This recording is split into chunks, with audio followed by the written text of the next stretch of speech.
It's always great to talk to the great Bernie Miklasz, the preeminent sports columnist in the history of St. Louis. And you can read his work now at stlsportscentral.com. And Bernie, we've got the insider setup. We're going to talk about that later on. But Sure. One of the things that the insiders are going to have the opportunity to do is read all of your great work. And first of all, how you doing? I'm doing good.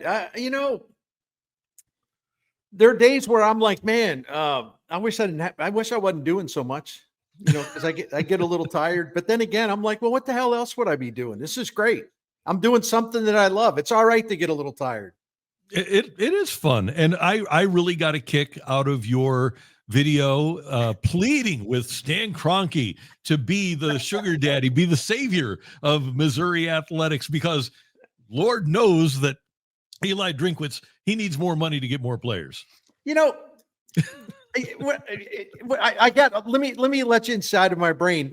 When I was thinking about what I was going to do for a video, and I was, I had read a lot about Eli talking about the Fortune 500 companies, and in effect, basically, in one way or another, in making the appeal that that you either need all these big companies investing in your program, or you need a guy like Phil Knight or a guy like Cody Campbell at Texas Tech. I mean, yeah. Texas Tech would be nothing without one guy, an alum, a former player there, putting all that money into the program, where they spent 25 to 28 million on their roster this season. They wouldn't be number 5 in the latest CFP poll, right? So we're moving into an era where I really believe that, the guys like Cody Campbell's, they're going to be all over the place.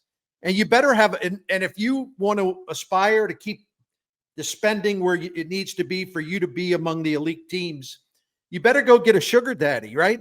And so I thought, well, who would be a sugar daddy? And I'm thinking, the devil in me got to work. And I'm like, well, Stan Kroenke, actually. He loves the university. He told me the university shaped him and got him ready for, to take on the world. And I think he's made some donations anyway. He does it anonymously. And I thought, well, St. Louis sports fans are going to get mad at me, but I'm not trying to make anybody mad. Maybe I am trying to have a little fun, because I think people would be surprised to see that I would suggest such a thing. But it actually, this guy's worth $26.6 billion now, right? Mm-hmm. So why not he's got 5 professional sports franchises. So why not make Mizzou his 6th professional sports franchise, right? I think that makes all the sense in the world. And Bernie, one of the other reasons that it makes sense, and it does, because it's going to have to be individual wealth. Eli's talking about Fortune 500 companies. Well, let's start with this. Fortune 500 company CEOs are making $150 million a year, and they get bonused on the profits that this Fortune 500 company makes. They aren't going to spend $1.5 million on Bo Prabula. That money's either going into their pocket, or it's going to be it's going to go into the profits to enhance their bonuses. Right. Those CEOs are all about those CEOs, and unless they're a fan of Mizzou, they aren't worried about Mizzou's football players. Right. And same thing, by the way, with the stockholders. The stockholders, they don't care about paying players at the University of Missouri. They have the stock so that they can get dividends and they can make a lot of money, right? I agree. And that's a great point that needs to be made a lot. You're right. But, so yeah, it's got to be a guy that fits the Kroenke profile. And the thing of it is, there's some bad blood here, obviously. I'm sure he's not thrilled with St. Louis, but we're not thrilled with him. But St. Louis is just one part of the state. They don't hate Kroenke everywhere in the state. And Mizzou, and I'm talking about current administration, maybe graduates, maybe students, maybe former athletes, current athletes, they have no reason to hate the Kroenkes.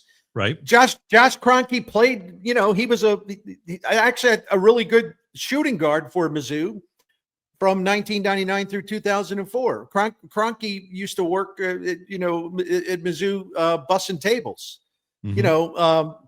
He got a loan and he bought into a clothing store in Columbia as a kid, as a student, and later sold it for profit. So, I mean, there are strong ties there, and there's not a reason in the world if like a Stan Kroenke hypothetically would step forward with this huge donation. There's not a reason in the world to hate him. You can hate him because of the Ram stuff, but there's no reason why you can put that hatred aside, but also really enthusiastically embrace the fact that he would be doing a substantial thing for his alma mater.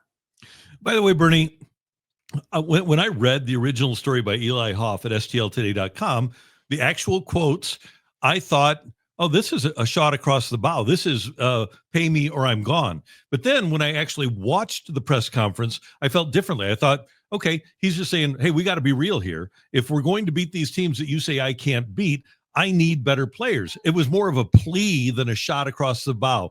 Did you find it to be the case? Did you read it one way and see it another? Yeah, I actually thought, well, there's two things, and I'll be quick. I actually thought I'm more inclined to be on with your line of thinking. You know, he's just stating the obvious. He does need better players. They've gotten much better in terms of talent, but they haven't closed that gap entirely. They're going to need, you know, like to go buy better offensive linemen. They're probably going to have to go get a better quarterback. You know, they've continued to stock that defense with elite talent. But I also thought, if you think about it, the way he laid that out, and there was nothing wrong with the way he laid it out, because again, I agree with you, but a cynic could also say, well, the way he presented that, he's sort of covering, as we would say in Poland, he's covering his dupa, you know, both ways, because, you know, he's saying, hey, I want to stay here, but I really need this. I need a boost. That we need a push.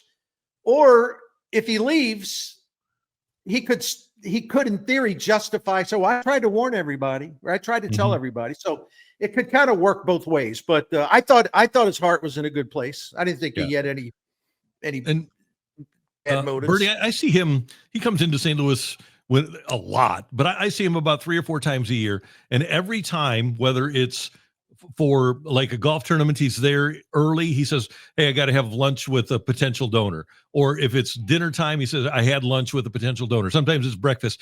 But whenever he makes his way into St. Louis, it's not like he is not making the effort. He's meeting with a lot of people and asking them for money. So the effort on his part, I think, on Eli Drinkwitz's part, is really there. He's relentless. And the other thing is, if you look around college football, I mean, there's a lot of great coaches. He's still a really young guy, you know?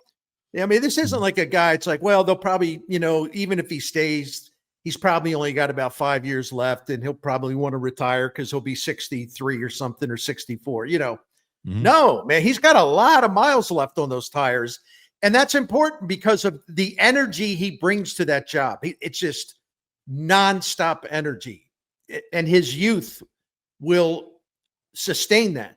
You know, that energy will stay with him because he's young enough to carry it a long time. Yeah. And, you know, Bernie, I think that sometimes we look at a situation like this and we hear this and say, oh, he's gone, or some fans do. And it could go either way. But the fact of the matter is, and this is a fact, there is no disputing this, it's a good thing that these powerful programs are at least kicking the tires on Eli Drinkwitz. If no other programs and the bigger programs didn't want Eli Drinkwitz, that would be alarming. I kind of like the fact that other teams are interested in him. I do too. And if I could extend your point, because I have nothing to add to that other than this kind of attachment point. I watch a lot of YouTube, okay?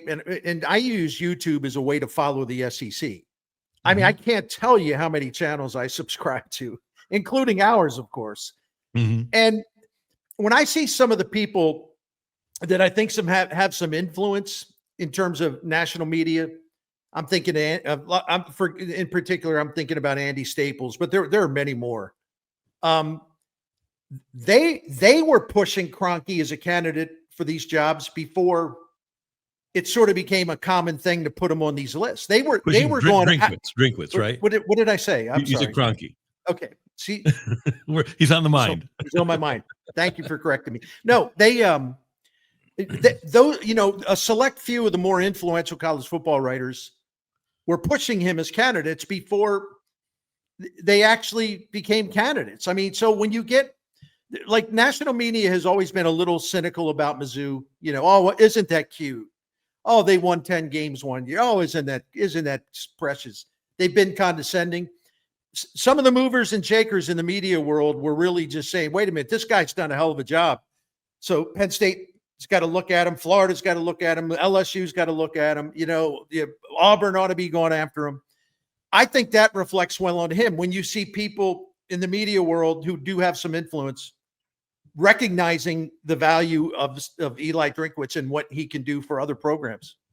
Yeah. One other thing, I think one of the things that, and this is a long time ago, but Mizzou needs to kind of follow the money in this situation, wherever it might lead them, because I think they missed out when they didn't, and this isn't because of Tony Vitello now being the manager of the Giants and winning championships at Tennessee, but Tony Vitello had the financial support of Max Scherzer if he got the Mizzou baseball job. They hired Steve Beazer because he had been a head coach before and Vitello had not. But I think if you have a choice to make and it's 51-49 and the 49 is money, I think if you're Mizzou, you got to take the 49 and go with the money. That I think has been something that they haven't done a really good job over the years, that I think they can do a better job of. Here's the big news. It's almost your turn in Missouri to get into the game because DraftKings Sportsbook is coming to the Show Me State on December 1st. And pretty soon, you're going to be able to get fast payouts when you win, a safe and secure app that's easy to use, and promos that keep the action going all season long. No wonder it's America's top-rated sportsbook app. The countdown is on. New customers sign up right now and score $300 in bonus bets on launch day, December 1st. Download the DraftKings Sportsbook app and use code STL Sports, the one that's right there on your screen. The crown is yours in partnership with DraftKings Sportsbook. Gambling problem? Call 1-800-GAMBLER. 21 and over. Physically present in Missouri. Eligibility and restrictions apply. Subject to regulatory licensing requirements. Bonus bets are non-withdrawable and expire 7 days after issuance. For additional terms and responsible gaming resources, see sportsbook.draftkings.com/promos. No, totally. And, and the Vitello example is an excellent one. And by the way, I give you credit, tip of the cap to you, because you were saying it at the time, that they didn't hire him. And that was at a time where, even though he's a native St. Louis and his father is a saint and a legend in St. Louis high school sports, I don't know that anybody really cared the fact that he was a local guy or, he was an assistant coach. They didn't realize how great he was. Mm-hmm. You were on top of that one early. And where he's gone from being an assistant at Mizzou, it's unbelievable. It's remarkable what a talented guy he is. And now he's a groundbreaking coach to make the leap from college to the majors without ever stopping along the way to be a coach in the minors or anything else like that. But you're right. That money would have come pouring in. There's no doubt in my mind. Yeah. That is Bernie. I'm Randy, and we want you to know that you can become an STL Sports Central Insider. And all you need to do is go to stlsportscentral.com and you can sign up to join us. There you see everything that you will get, including enhanced interaction with people like Bernie and Brendan Schaefer and Kareem Rush and I, and we'll have monthly giveaways for tickets and merch and quarterly STL sports experiences, a lot of cool stuff, plus access to all of Bernie's columns every week right here at STL Sports Central. As I told you earlier, there is no better sports columnist really in the country, but nobody has ever done it better in our community either. And so if you want the best analysis, you need to get to STL Sports Central and become a Sports Central Insider so that you can be with Bernie and with me and Shafe and Kareem Rush. And this insider thing is pretty cool. Bernie, I know that over the years, you've subscribed to a lot of similar insider subscriptions, because it really does, even with what we do, and we know people and we can call people, but it does provide us with more information, and that's ultimately what we're doing here. No doubt about it. And I've also believed, and it's easy for me to say because I've had a long career in journalism, mm-hmm. but I've never been one of these guys to try to sneak behind paywalls or get something for free. I see how hard mm-hmm. all these great baseball writers work, or NFL writers, or you just name your sport. You see all this incredible work that's being done. I've always believed, listen, man, I want to support that. So I subscribe to a lot of things, and it's been worth every penny. And, you know, at STL Sports Central, we're also realistic in that we're going to work hard for the money. We're going to work hard for those memberships. We're not going to take them for granted. We're never going to do anything like after a while. Some of our subscribers say, well, I was willing to give it a chance, but I don't know. You know, I don't see them doing much. Yeah, they do a little bit more extra. I don't know if it's worth the money. I got enough confidence in this operation and colleagues like yourself and Dave, as I call him, Hardball Green, to know that we're never going to take $1 for granted. I'm thinking, as you know, man, I'm thinking of ways already. Okay, what can I do? What can I do to give them extra value? And I'm gonna try to set up. I will set up. I just don't know how to do it. Exclusive chats, me and subscribers. Anybody can get in and ask questions, and we can chat, have a good time. I'm gonna try to set up an email box situation where I regularly answer emails from subscribers. And I know you and I are talking about, we won't do nothing to mention now, but we're talking about some ways that you and I together can work together like that with the subscribers. And I know, we're going to do a lot. We haven't even rolled out all the plans yet. So I really hope that people get behind this, because it might sound corny to some, but we all collectively really have to support local media, and especially sports media and media that is not corporate owned media. People that are starting, like Dave Green, starting something new, brand new, never been in this market before. And the number of people that he has on the payroll, and a lot of those people are young, like college age students who are just starting out, and Dave Green's giving them an opportunity to get their reps. I mean, that stuff is valuable. You know, he just didn't open up this site and say, well, here we are.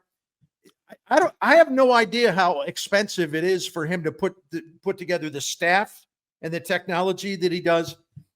He's pumping a lot of money into this, and he wants to pump more money into this so we can do more and more and more and more of that great content that I think fans are looking for about the teams they love. And we'd love to have you be a part of it. All you need to do is sign up at stlsportscentral.com. All right, Bernie, in talking, and this is not breaking news, but it's just a verification of what we had read, the great work from our friend Derek Gould at STL Today and others.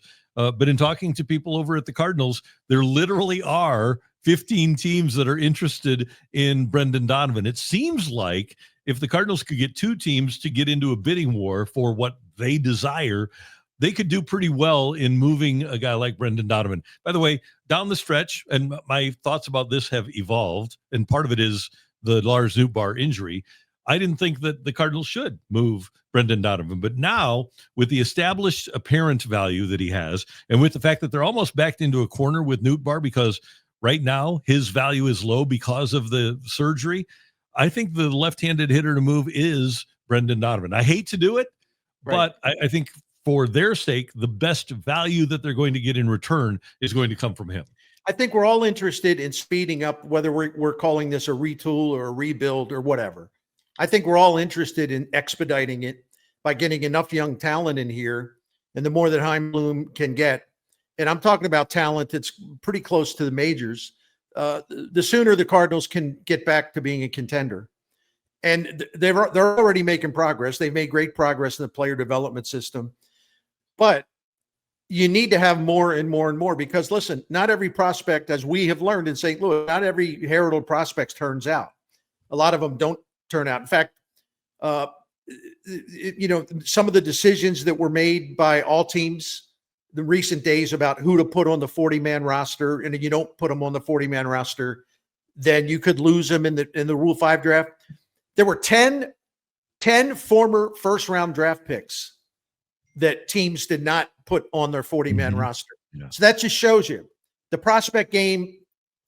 There's no science. There is a little science to it, but you're never sure how many of these guys will make it and really become good. And so you need to accumulate a lot of them to increase your odds, right? And Bernie, to amplify that point, 2 years ago, right now, the Cardinals named Max Radjic as their minor league pitcher of the year.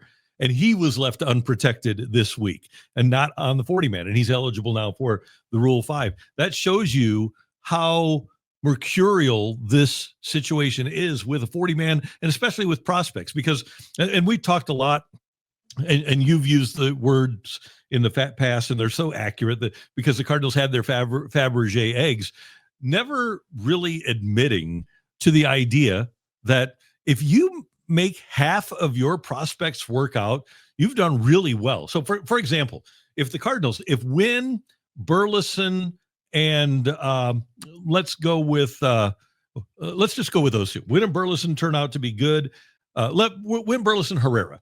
And then the guys that you expected to be good, Gorman and Walker, don't turn out, you're still doing really well. If 50% of your prospects hit, if you're hitting 500 with prospects, you're doing better than most teams are. Yeah, and they've got some that are getting close to the majors now. So I'm all in on the idea. Listen, once you make the decision, you're going to rebuild instead of trying to patch it together every year and hope to win 86 games or whatever. I want the Cardinals to move out of that spot on the road. I want them to, maybe take the car off the road a little bit, make it much better, more capable, and then get back on the road and get there faster.